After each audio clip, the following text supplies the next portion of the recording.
بسم اللہ الرحمن الرحیم۔ حضرت علی رضی اللہ تعالی عنہ کے دو ایسے عجیب اور عقل کو دنگ کرنے والے واقعات ہیں کہ جن سے یہ ثابت ہوتا ہے کہ کالا بدصورت بچہ کس گھر میں پیدا ہوتا ہے اور معذور یا کمزور بچہ کس گھر میں پیدا ہوتا ہے۔ ایک دفعہ ایک شخص اپنی بیوی اور بچے کے ہمراہ حضرت عمر رضی اللہ تعالی عنہ کی بارگاہ میں پیش ہوا۔ وہ شخص حضرت عمر سے کہنے لگا، اے وقت کے خلیفہ، میرا اور میری بیوی کا رنگ سرخ ہے۔ میری بیوی نے یہ بچہ پیدا کیا ہے، اس کا رنگ کالا کیوں ہے؟ مجھے تو ایسا لگتا ہے کہ یہ بچہ میرا نہیں ہے۔ میری بیوی نے کسی کے ساتھ بدکاری کی ہے جس کی وجہ سے اس بچے کا رنگ ہم دونوں کے ساتھ نہیں ملتا۔ وہ شخص بار بار اپنی بیوی پر الزام تراشی کر رہا تھا۔ بیوی نے روتے ہوئے حضرت عمر رضی اللہ تعالی عنہ کو کہا، اے امیر المومنین، میں سچ بول رہی ہوں، میں نے کبھی بھی امانت میں خیانت نہیں کی ہے۔ یہ میرا خامد ہے، یہ بچہ اسی کا ہے۔ میں نے ہر وقت اپنے شوہر کے ساتھ وفاداری کی ہے اور میرا شوہر مجھ پر یقین نہیں کر رہا ہے۔ شوہر نے کہا، اے امیر المومنین، میری بیوی جھوٹ بول رہی ہے، یہ بچہ میرا نہیں ہے، یہ بچہ کسی اور کا ہے۔ اگر یہ بچہ میرا ہوتا تو اس کا رنگ ہم دونوں جیسا ہوتا۔ اس بچے کو دیکھ کر صاف صاف ظاہر ہوتا ہے یہ بچہ میرا نہیں ہے۔ میری بیوی جھوٹ بول رہی ہے۔ بیوی مسلسل زاروں کی طرح رو رہی تھی۔ خامد اپنی بیوی کی ایک بات سننے کو بھی تیار نہیں تھا۔ یہ معاملہ بہت ہی پیچیدہ تھا۔ حضرت عمر رضی اللہ تعالی عنہ سوچ میں پڑ گئے کہ اس معاملے کو کس طرح سے حل کیا جائے۔ حضرت عمر رضی اللہ تعالی عنہ نے سوچا کہ کیوں نہ اس معاملے میں داماد رسول حضرت علی شیر خدا سے مدد لی جائے۔ حضرت عمر بیوی اور بچے کو ساتھ لے کر حضرت علی رضی اللہ تعالی عنہ کے پاس تشریف لے گئے۔ انہوں نے حضرت علی رضی اللہ تعالی عنہ کو سلام پیش کیا۔ حضرت علی نے سلام کا جواب دیا۔ حضرت علی نے دریافت کیا، اے عمر، کیسے آنا ہوا؟ حضرت عمر نے فرمایا، اے علی، ہم یہ مسئلہ پوچھنے کے لیے آپ کے پاس تشریف لائے ہیں۔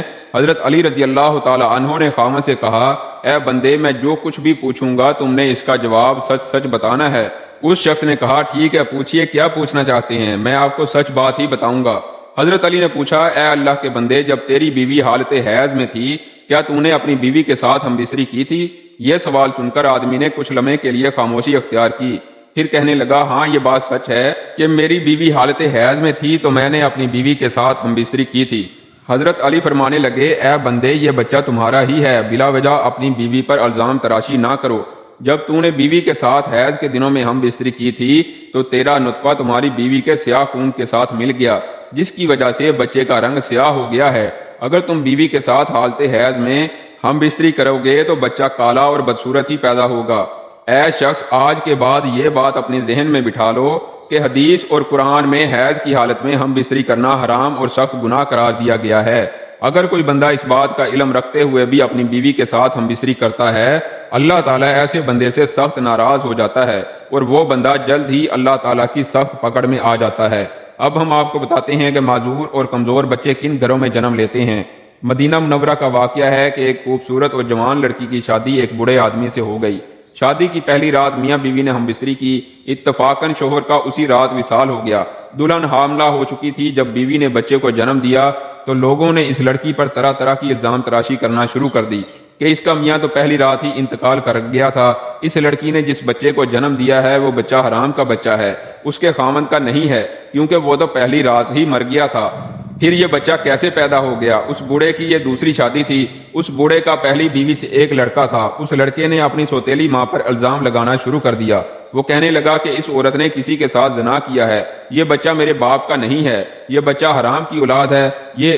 وہ چاہتا تھا کہ کسی طرح دنیا والے یہ مان لیں یہ بچہ میرے والد کا نہیں ہے، بلکہ اس عورت کی حرام کاری کا نتیجہ ہے، تاکہ والد کی ساری وراثت کا حقدار میں ہی ٹھہروں، کہیں یہ بچہ میرے برابر کا شریک نہ ہو جائے۔ اس وجہ سے بوڑھے کے بیٹے نے اپنی سوتیلی ماں پر الزام تراشی کی کہ میرا باپ تو شادی کی پہلی رات ہی مر گیا تھا، تو یہ بچہ کہاں سے آ گیا ہے؟ دیکھتے ہی دیکھتے وہ بچہ 4 سال کا ہو گیا اور چلتا چلتا یہ معاملہ بھی قاضی کی بارگاہ میں پہنچ گیا۔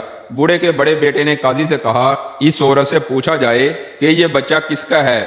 وہ اپنے ساتھ کچھ گواہوں کو لے کر آیا تھا۔ گواہوں نے بھی یہی گواہی دی کہ اس کا باپ تو پہلی رات ہی مر گیا تھا، یہ بچہ اس کا بھائی نہیں ہے۔ یہ باتیں سن کر قاضی کو یقین ہو گیا کہ یہ بچہ عورت کی بدچلنی کا نتیجہ ہے۔ چنانچہ قاضی صاحب فیصلہ کرنے ہی والے تھے کہ حضرت علی عدالت میں تشریف لے آئے۔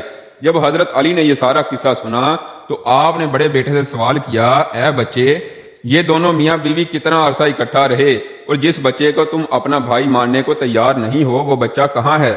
بڑے لڑکے نے جواب دیا، اے علی رضی اللہ تعالی عنہ، وہ بچہ اس وقت ہمارے پاس نہیں ہے، حضرت علی نے کہا کہ تم کل اس بچے کو اپنے ہمراہ یہاں لانا، کل انشاءاللہ تمہارا فیصلہ ہو جائے گا۔ اگلے دن وہ لڑکا اپنے سوتیلے بھائی کو ساتھ لے کر آیا اور کہنے لگا، یا علی، یہی وہ بچہ ہے جس کو میں اپنا بھائی تسلیم نہیں کرتا۔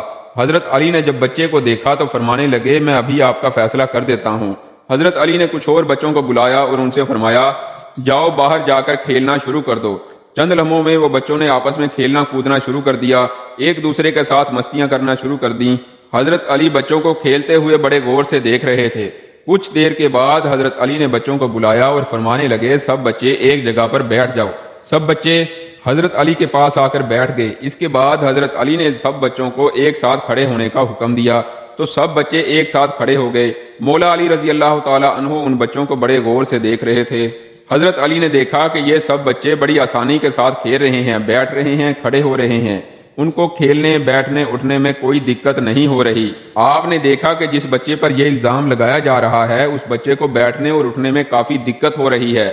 آپ نے فیصلہ یہ سنایا کہ یہ بچہ اسی بوڑھے شخص کا ہے، کیونکہ اس بچے میں کچھ کمزوریاں ہیں جس کو دیکھ کر یہ ظاہر ہوتا ہے کہ یہ بوڑھے باپ کا بچہ ہے۔ باقی سب بچوں کو کسی قسم کی دقت نہیں ہو رہی، وہ بآسانی چلتے پھرتے اور کھیلتے ہوئے نظر آتے ہیں، ان میں کوئی کمزوری نظر نہیں آ رہی، کیونکہ وہ جوان باپ کی اولاد ہیں۔ اللہ پاک سب کو صحت مند اور خوبصورت اولاد سے نوازے، آمین ثم آمین۔